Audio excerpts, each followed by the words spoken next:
की छोटी बड़ी खबरों के साथ ग्रैंड न्यूज में आपका स्वागत है।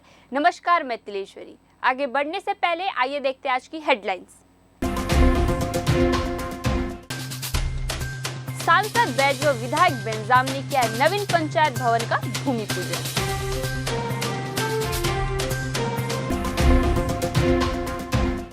पार्षद सुरेश गुप्ता ने कहा, महापौर का दलपत सागर से कोई विजन नहीं, बदहाल दलपत सागर भ्रष्टाचार की भेंट चढ़ा। सर्व ब्राह्मण समाज ने शहर में मुर्गा मुर्गी के खुले वाहन में परिवहन पर रोक हेतु ज्ञापन दिया।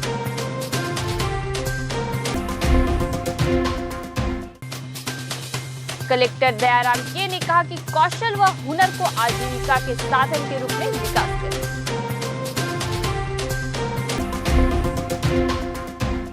अब खबरें विस्तार से। बस्तर सांसद दीपक बैज व चित्रकूट विधायक राजमन बेंजाम ने ग्राम पंचायत करेकोट में समस्त पंचगढ़ों व ग्रामवासियों की उपस्थिति में लगभग 20 लाख रुपए की लागत से बनने वाली नवीन पंचायत भवन निर्माण कार्य का विधिवत पूजा अर्चना कर भूमि पूजन किया। इस अवसर पर सांसद दीपक बैज ने अपने उद्बोधन में कहा, ग्राम पंचायत करेकोट के लोगों को मुख्यालय का चक्कर नहीं लगाना पड़ेगा। पंचायत भवन सभी संसाधनों से लैस रहेगा, यही से गांव के विकास का खाका तैयार किया जाएगा। ग्राम पंचायत में पंचायत भवन बनने से मनरेगा मजदूरों को रोजगार के अवसर उपलब्ध होंगे। करेकोट में ही लोगों को सभी प्रकार की सरकारी सुविधाएं प्राप्त होगी। इस कार्यक्रम के दौरान सांसद दीपक बैज, चित्रकूट विधायक राजमन बेंजाम, जनपद पंचायत अध्यक्ष महेश कश्यप, जिला पंचायत सदस्य मालती बैज, बलराम मांझी, जनपद पंचायत अध्यक्ष अनीता पोयाम, जनपद सदस्य चैती बघेल, सीईओ लोहंडीगुड़ा, पंचगण सहित ग्रामीण उपस्थित रहे। दलपत सागर मानो महापौर के लिए भ्रष्टाचार की कामधेनु गाय बन गई है। सफाई के नाम पर जमकर भ्रष्टाचार का खेल खेला जा रहा है। वीड हार्वेस्टिंग मशीन भ्रष्टाचार की भेंट चढ़ गया है। 25 लाख की असेंबल मशीन 75 लाख में खरीदकर दावा किया गया। मशीन से 6 माह में दलपत सागर साफ हो जाएगा। वीड हार्वेस्टिंग मशीन की अनुपयोगिता को दबाने के लिए निगम की पूरी ताकत, जिसमें चैन मोटिंग मशीन, बैंको लोडर, टिपर के साथ साथ नगर सेना, मछुआ समितियों का सहयोग न जाने कितने प्रपंच करने के बाद अंत में ई बॉल दलपत सागर में डाला गया। लगातार 2.5 साल सफाई के नाम पर जनता के टैक्स के पैसे की खूब बंदरबाट हुई। करोड़ों रुपए का वारा न्यारा किया गया। आज दलपत सागर बद से बदतर हो गया है।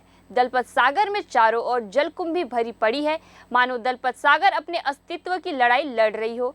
आज दलपत सागर के नाम पर हुए भ्रष्टाचार जो दिखने लगे हैं, इसे छुपाने के लिए महापौर और परिषद, जिला प्रशासन सब मिलकर श्रमदान का भावनात्मक खेल खेल रहे हैं, जिससे शहर की जनता का ध्यान दलपत सागर में हुए भ्रष्टाचार से हटाया जा सके।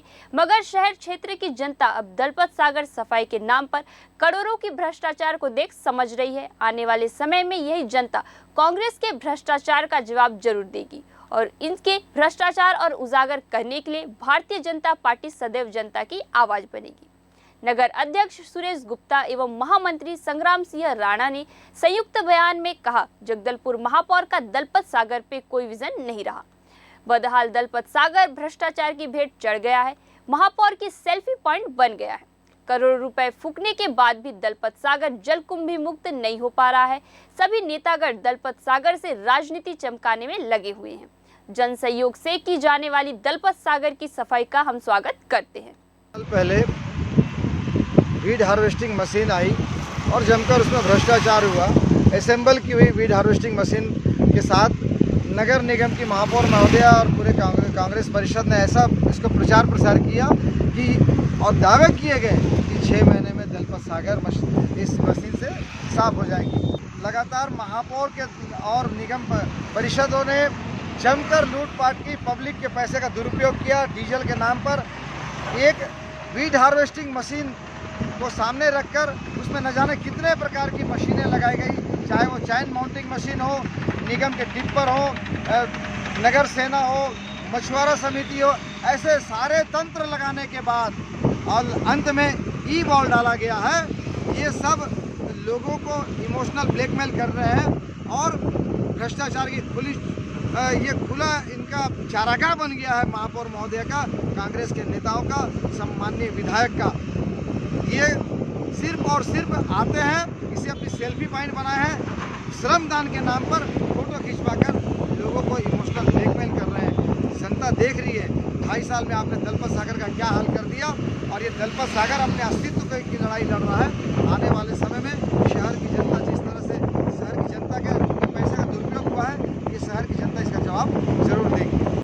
सर्व ब्राह्मण समाज जगदलपुर ने धार्मिक भावना आहत होने तथा स्वास्थ्य पर प्रतिकूल प्रभाव पड़ने को लेकर जगदलपुर शहर में मुर्गा मुर्गी के खुले वाहन में परिवहन पर रोक लगाने के लिए महापौर सफीरा साहू से तथा आयुक्त नगर निगम पैकरा से मिलकर चर्चा की। सोमवार को सर्व ब्राह्मण समाज महिला प्रकोष्ठ की जिला अध्यक्ष नीलम मिश्रा तथा सचिव संतोष शर्मा के नेतृत्व में समस्त महिला पदाधिकारी ने जगदलपुर नगर निगम महापौर तथा आयुक्त से भेंट कर चर्चा कर एक मांग पत्र सौंपा। चर्चा में पदाधिकारियों ने अवगत कराया कि जगदलपुर शहर में प्रतिदिन मांसाहार की विक्रय हेतु आंध्र प्रदेश तथा अन्य शहरों से मुर्गा मुर्गी का परिवहन कर शहर के हृदय स्थल संजय बाजार में लाया जाता है, जिसमें मुर्गी मुर्गा का परिवहन खुले वाहन में तथा शहर के अंदर करने से कई बार पैदल, मोटरसाइकिल या साइकिल में हम आते जाते हैं तो खुले वाहन में मुर्गा मुर्गी के सूखे मल, उनके पंख उड़कर हमारे मुंह पर, शरीर पर पड़ते हैं, जिससे हम ब्राह्मणों की धार्मिक भावना आहत होती है और इससे शहरवासी के स्वास्थ्य पर भी प्रतिकूल प्रभाव पड़ता है। एक शाकाहारी व्यक्ति का मन भी बहुत दुखी होता है। इसलिए सर्व ब्राह्मण समाज महिला प्रकोष्ठ ने मांग की है कि जगदलपुर शहर के अंदर जितने भी मुर्गा मुर्गी का परिवहन खुले वाहन में हो रहा है उस पर तत्काल रोक लगाई जाए, अन्यथा ब्राह्मण समाज इस मांग के लिए आंदोलन करने पर बाध्य होगा। आज हम सर्व ब्राह्मण समाज की महिलाओं के द्वारा नगर पालिका पहुँचकर निगम आयुक्त एवं महापौर को ज्ञापन सौंपा गया, जिसके अंतर्गत जो खुले में मुर्गे मुर्गी का परिवहन होता है गाड़ियों में, उससे जो बीट और पंख हमारे शरीर को छूते हैं उससे हमारी धार्मिक भावनाएं आहत होती हैं और शाकाहारी मन व्यक्ति का भी मन दुखी होता है और मांसाहारी व्यक्ति के स्वास्थ्य पर भी इसका प्रतिकूल प्रभाव पड़ता है। अतः हमारा निवेदन है कि उक्त पशु पक्षियों का परिवहन बंद गाड़ियों में किया जाए। कलेक्टर दयाराम के ने कहा कि कौशल व हुनर को आजीविका के साधन के रूप में विकास करें, प्रशिक्षणों में कौशल को और निखार कर रोजगार के अवसर को बढ़ाए। उन्होंने कहा कि शासन और मुख्यमंत्री के मंशा अनुरूप बेरोजगारी को दूर करने के लिए युवाओं को रोजगार प्राप्त करने के लिए भत्ता का प्रावधान किया गया है। बेरोजगारी भत्ता प्राप्त करने वाले हितग्राहियों को रुचि के अनुसार काउंसलिंग कर प्रशिक्षण दिया जाना है। हितग्राही दिए जा रहे प्रशिक्षण को शिद्दत के साथ सीखे। प्रशिक्षण के प्रारंभ से अंत तक तथा रोजगार प्राप्त करने के बाद भी काम के प्रति उत्साह बना रहना चाहिए ताकि भविष्य को सुनहरा किया जा सके। कलेक्टर विजय दयाराम के ने सोमवार को लाइवलीहुड कॉलेज आड़ावाल में बेरोजगारी भत्ते के लिए स्वीकृत हितग्राहियों का कौशल प्रशिक्षण हेतु पंजीयन कार्य का अवलोकन कर हितग्राहियों से चर्चा की। प्रशासन द्वारा प्रशिक्षण की सुविधा के लिए लाइवलीहुड कॉलेज के साथ साथ अन्य एक स्थल का भी चयन किया गया है। कौशल प्रशिक्षण की मांग के आधार पर कोर्स प्रारंभ किया जाएगा।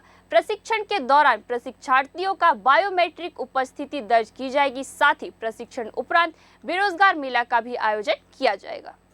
सांसद दीपक बैज ने विधायक रेखचंद जैन का मुंह मीठा कराकर दी जन्मदिन की बधाई।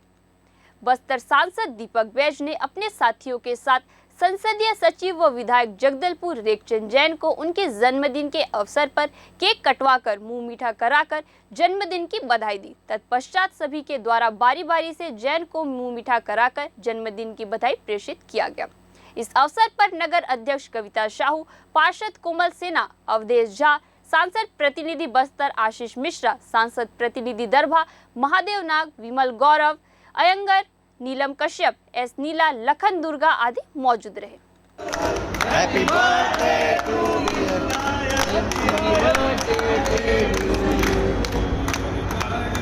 ये आए बार बार दिल ये गाए।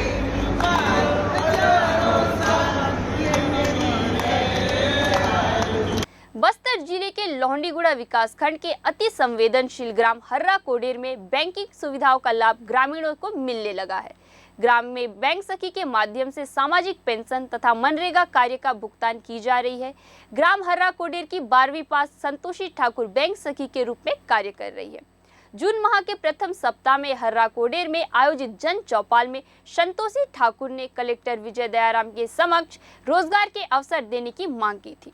कलेक्टर ने कंप्यूटर का ज्ञान रखने वाली संतोषी को बैंक सखी के रूप में काम लेने के लिए जनपद पंचायत लोहंडीगुड़ा को निर्देशित किया था। जनपद पंचायत के द्वारा संतोषी को बैंक सखी के लिए कार्य करने की प्रारंभिक प्रशिक्षण दिलवाया गया और राष्ट्रीय ग्रामीण आजीविका मिशन के तहत आवश्यक उपकरण उपलब्ध कराया गया। संतोषी द्वारा बैंक सखी के रूप में ग्रामीणों को बैंक से संबंधित भुगतान की सुविधाएं उपलब्ध की जा रही है। संतोषी ने प्रशासन को रोजगार के अवसर देने के लिए आभार व्यक्त किया है। तोकापाल मंडल भारतीय जनता पार्टी के पदाधिकारियों ने तोकापाल तहसीलदार से मुलाकात कर प्रधानमंत्री सम्मान निधि के नाम से जारी हो रही नोटिस को लेकर ज्ञापन सौंपा गया है। जो लाभार्थी अपात्र की सूची में नाम है, उन्हें गांव के कोटवारों के द्वारा भ्रामक अफवाह फैला रहे हैं, उन्हें तत्काल रोक लगाई जाए, जो सही नोटिस की जानकारी दी जाए।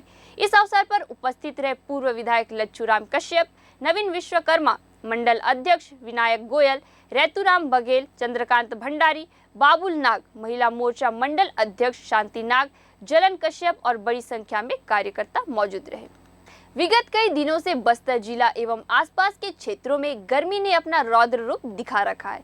इसी के तहत आज 12 जून को जगदलपुर में सुबह से ही मौसम की मार जनता जनार्दन झेल रही है। वही मौसम विभाग ने अलर्ट जारी किया था कि आज लू से भरी हवा चलेगी और उचित स्थानों पर बूंदाबांदी हल्की बारिश होगी। उसी के तहत आज जगदलपुर के कुछ क्षेत्रों में हल्की बारिश हुई। इस हल्की बारिश से लोगों को थोड़ी बहुत राहत मिली, मगर कुछ ही देर के बाद उमस से लोग हलाकान हो गए। प्रदेश पटवारी संघ के आह्वान पर 8 सूत्रीय मांगों को लेकर गरियाबंद जिले में भी पटवारियों द्वारा अनिश्चितकालीन हड़ताल किया जा रहा है, जिस पर प्रदेश सरकार ने पटवारियों की हड़ताल पर एस्मा लागू कर दिया, जिसका विरोध करते हुए पटवारी संघ ने राजिम तहसील कार्यालय के बाहर में एस्मा आदेश की प्रतियां जलाई। छत्तीसगढ़ राजस्व पटवारी संघ के बैनर तले 15 मई से 8 सूत्रीय मांगों को लेकर प्रदेश भर में पटवारियों के द्वारा हड़ताल की जा रही है। इसी बीच पटवारियों से जुड़ी अति आवश्यक सेवाएं बाधित होने के कारण प्रदेश सरकार ने एस्मा लगा दिया है, जो 3 महीने के लिए रहेगा। एस्मा का विरोध करते हुए राजिम में पटवारी संघ ने राज्य सरकार पर आरोप लगाते हुए कहा कि प्रदेश सरकार ने हड़ताल को दबाने का प्रयास किया है, इसलिए एस्मा लगाया गया, जिसका विरोध किया जा रहा है और जब तक मांगे पूरी नहीं होगी तब तक आंदोलन जारी रखने की बात कही गई। राजस्व सचिव मुर्दाबाद मुर्दाबाद, शासन प्रशासन होश में आओ, होश में आओ, होश में आओ, होश में आके बात करो, बात करो, बात। देखिए सर, इसमें तो महत्वपूर्ण बात यह है कि चिट्ठी ना कोई संदेश जाने तुम कहाँ चले गए। हमारे राजस्व सचिव बोलता है कि हमको किसी प्रकार की कोई सूचना नहीं मिली, जबकि हमारे प्रांतीय संगठन द्वारा लगातार उनको सूचना दिया गया है, मिलने के लिए भी गए थे, पर वो मतलब मिलना ही नहीं चाहते। उसके बाद ये बात सीधी तौर पे सीएम सर कमिटमेंट कर रहे हैं कि हम पटवारियों से नाराज है करके और सीधे एस्मा लगा दिया, जबकि किसी प्रकार की कोई बातचीत नहीं की गई, ना कोई अल्टीमेटम दिया गया है। और ये बहुत ही मतलब विरोधाभास स्थिति है, दमनात्मक कार्यवाही कर रहे हैं, ऐसा उनको नहीं करना चाहिए। और इस प्रकार के हर जो जुर्म के टक्कर में संघर्ष हमारा नारा है और हम अपने जो 8 मांगे उनको हम पा के रहेंगे। इसके लिए चाहे हमें जो भी बलिदान देना पड़े हम लोग देंगे और हमारी जो मांग है उसको मनवा के रहेंगे। हमारी ये मांग 2020 से है। एक बार हम लोग पहले 2020 में भी आंदोलन किए थे बीतकालीन, उस समय राजस्व मंत्री के आश्वासन पर हम लोग आंदोलन स्थगित किए थे, यही उम्मीद में कि आगे चल के हमारी मांग सरकार मानेंगे करके। लेकिन आज तक अब ये चुनावी स्थिति आ गया है, आज तक तो 2.5 साल हो गया, अभी तक तो सर हमारी मांग को सुने नहीं है। इसकी वजह से हमको फिर 15 मई 2023 से निश्चितकालीन आंदोलन करना पड़ रहा है। राजस्व पटवारी संघ के प्रांतीय आह्वान पर 15 मई 2023 से हड़ताल पर अनिश्चितकालीन पर हड़ताल पर बैठे हैं। आज हमारा 27वां दिन है हड़ताल का। शासन द्वारा हमारी इस हड़ताल का कोई सुध नहीं लिया जा रहा है, बल्कि दमनात्मक कार्रवाई करते हुए एस्मा लगाया गया है, जिसका हम पूरी तरह से विरोध करते हैं और हमारा हड़ताल इसी तरह जारी रहेगा। हमारे सभी साथी एकजुट हैं और हम अपने अधिकार को मांगने के लिए किसी भी हद तक जाने के लिए तैयार हैं। सूरजपुर पुलिस को बड़ी कामयाबी हाथ लगी है। सूरजपुर पुलिस ने अवैध गांजे की खेती कर रहे एक व्यक्ति को अवैध गांजे के पौधे के साथ गिरफ्तार किया है। दरअसल पुलिस को मुखबिर से सूचना मिली थी कि ग्राम विशुनपुर का रहने वाला बहादुर राजवाड़े गांजे की खेती कर रहा है। सूचना के बाद कोतवाली पुलिस ने योजनाबद्ध तरीके से युवक के घर पर दबिश देकर अवैध रूप से गांजे की खेती कर रहे बहादुर राजवाड़े को धर दबोचा और युवक के खेत से पुलिस ने 227 नग हरे भरे अवैध गांजे के पौधे को बरामद किया है। वही एनडीपीएस के तहत कार्रवाई कर युवक को न्यायालय पेश किया गया, जहां से उसे न्यायिक हिरासत में जेल भेज दिया गया है। सूरजपुर थाना के ग्राम बिशुनपुर में एक मुखबिर से सूचना मिला था कि वहाँ एक बहादुर राजवाड़े गांजा की खेती कर रहा है। जिसकी सूचना पर मौके पर जाकर के तस्दीक किया गया और तस्दीक में सही पाया गया। बहादुर राजवाड़े के कब्जे से 227 नग गांजा का पौधा जब्त किया गया है और उसको गिरफ्तार कर एनडीपीएस के तहत कार्रवाई किया जा रहा है। सर कितना पौधा? 227 पौधे हैं छोटा मोटा कुल मिलाकर। ग्रैंड न्यूज में आज के लिए बस इतना ही। आपसे फिर मुलाकात होगी नई ताज़ा तरीन खबरों के साथ। तब तक के लिए हमें दीजिए इजाजत। नमस्कार।